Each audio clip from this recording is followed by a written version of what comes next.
শুধু engine switch দেন। আসসালামু আলাইকুম। ফিল্টার গাড়িটির থ্রটল বডিটি গাড়ি থেকে না খুলে কিভাবে আমরা ক্লিন করছি, প্রজেক্টটি হ্যান্ডেল করছেন সরাসরি আমাদের বস।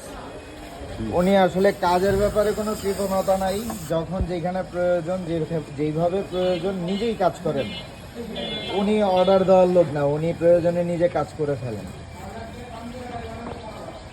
দেখতে পাচ্ছেন কি পরিমাণে ডাস্ট আসলে জমে আছে গাড়ি। আসলে এটা আমরা ফ্রি করে দিচ্ছি, মূল কথা হলো এই কাজটা আমরা ফ্রি করে দিচ্ছি, যেহেতু অন্য কাজ আছে, বাট এটা উনি পরে করাবেন। কিন্তু আমাদের কাছে ভালো লাগতেছিল না, অ্যাক্সিলেশনটা রেঞ্জটা ভালো লাগেনি, এই জন্য মূলত এই কাজটা আমরা ফ্রি করে দিচ্ছি। এই গাড়িটিতে তো স্যার অনেক কাজ আছে, হ্যাঁ, এটা আমাদের কাছে শিডিউল নিয়ে রাখছে না, পরবর্তী সময়ে আসবে। জি, এই গাড়িটা আসলে ব্রাহ্মণবাড়ির থেকে আসছে। এই গাড়িটা অনেক প্রবলেম, বাট তার ভিতরে আমরা প্রাথমিক কিছু কাজ আমরা করে দিলাম। উনি একটা শিডিউল দিয়ে রাখছেন, পরবর্তীতে আমাদের কাছে আসবেন।